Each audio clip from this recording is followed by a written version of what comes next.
مدینہ منورہ کی جو فضا ہے، مدینہ منورہ کی جو زمین ہے، مدینہ منورہ کے جو ماحول ہے، بغیر کسی شک شبے کے اس روئے زمین پہ وہ جنت۔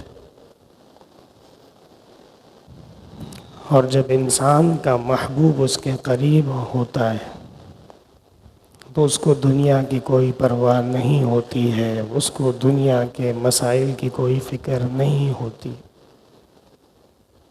سچا عاشق، اس کے لیے یہ سودا مہنگا سودا نہیں ہے کہ دنیا کی تمام آسائشیں وہ دے دے اور اپنے محبوب کے قریب ہو، یہ مہنگا سودا نہیں ہے۔ مسجد نبوی میں جب داخل ہوتے ہیں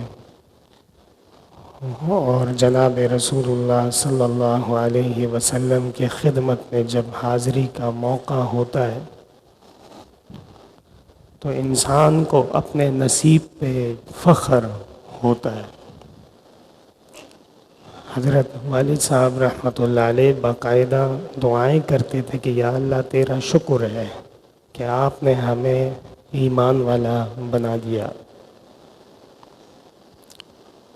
یا اللہ تیرا شکر ہے کہ آپ نے جناب رسول اللہ صلی اللہ علیہ وسلم کا امتی ہمیں بنا دیا ہے،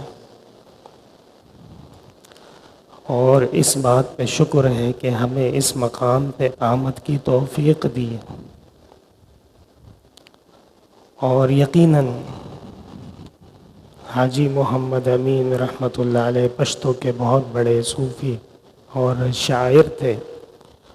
ان کا ایک شعر ہے، اور شعر کا ترجمہ یہ ہے کہ اس زمین پہ پاؤں سے چلنا یہ بھی بے ادبی ہے، اس زمین پہ پلکوں سے چلنا یہ ضروری ہے۔ حیرت ہوتی ہے ان لوگوں پر جو مدینہ منورہ اور مکہ مکرمہ جاتے ہیں اور وہاں پر بھی گناہ کرتے ہیں، وہاں پر بھی بے ادبی کرتے ہیں، وہاں پر بھی نافرمانیاں کرتے ہیں۔ بہت زیادہ یہ غلط چیز ہے۔ کہیں اللہ کے ہاں ہمیشہ کے لیے کافر نہ ہو جائیں، کہیں ہمیشہ کے لیے دل سیاہ نہ ہو جائیں، اس بات کا ڈر ہے۔ اور میں اپنے ساتھیوں سے بار بار یہ بات عرض کرتا تھا کہ آداب کا خیال رکھنا بہت ضروری ہے۔ جب آپ کے گھر پہ مہمان ہوتا ہے تو وہ مہمان تمیزدار ہو، وہ مہمان ادب والا ہو، وہ مہمان اخلاق والا ہو، وہ مہمان تہذیب سے واقف ہو تو ٹھیک ہے۔ اگر مہمان بدتمیز ہے، یا مہمان چور ہے، یا مہمان شرارتی ہے، یا مہمان فاسق و فاجر ہے تو ایسے مہمان کے ہونے سے نہ ہونا یہ زیادہ بہتر ہے۔ اور لوگوں پر افسوس بھی ہے، سامنے کعبہ موجود ہے، حجر اسود موجود ہے، ملتزم موجود ہے، اور ساری کی ساری توجہ وہ سیلفی ہے اور موبائل ہے۔ اور ظالم آدمی، تمہیں اس بات کا حقیقت معلوم نہیں ہے کہ تم کتنے بڑے عظیم جگہ پہ موجود ہو، اور روزہ شریف پہ حاضری ہو رہی ہے اور ہاتھ میں موبائل موجود ہے، اس موبائل پہ ویڈیو کالنگ چل رہی ہے، لوگوں سے باتیں ہو رہی ہیں، گپ شپ ہو رہی ہے۔ کتنی بری بات ہے۔ وہاں کے آداب کا احترام بہت زیادہ ضروری ہے، اور خاص طور پہ یہ جو فتنہ ہے جو موبائل فون کا ہے، بالکل ایسے محسوس ہوتا ہے کہ اللہ تعالیٰ اپنی حفاظت میں رکھے۔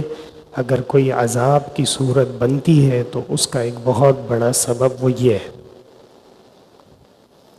اس لیے کہ جو روحانیت ہے، جو اصل وہاں پہ آپ طلب کرنے گئے ہیں وہ دعائیں ہیں، وہ جناب رسول اللہ صلی اللہ علیہ وسلم کے انوار اور برکات اور تجلیات کا حصول ہے۔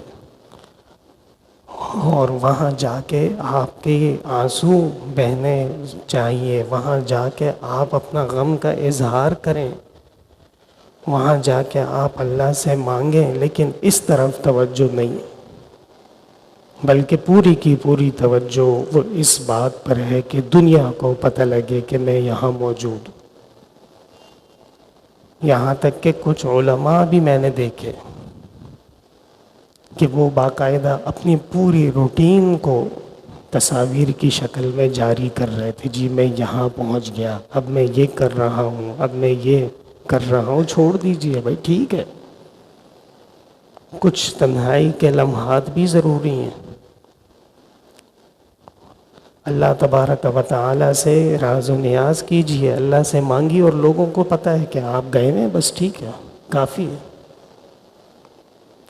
تو میرے محترم بھائیوں، آپ حضرات سے بھی میری یہ درخواست ہے کہ آپ میں سے جس کو بھی اللہ تعالیٰ اس مبارک سرزمین پر جانے کی توفیق دے، وہاں پہ آپ اس گناہ سے دور رہیے گا۔ بند کر دیں موبائل فون کو، انٹرنیٹ کو بند کر دیں، اور ساری کی ساری توجہ اللہ سے مانگنے پر ہو، ساری توجہ دعاؤں پر ہو، اور ساری توجہ آداب پر ہو، ساری توجہ آپ صلی اللہ علیہ وسلم کے حضور حاضری پر ہو، درود شریف پر ہو۔ پھر آپ دیکھیے اس طرح نہ دعائیں قبول ہوتی ہیں، نہ اعمال قبول ہوتے ہیں، نہ اس کے انوارات حاصل ہوتے ہیں۔ یہ لمحہ فکری ہے۔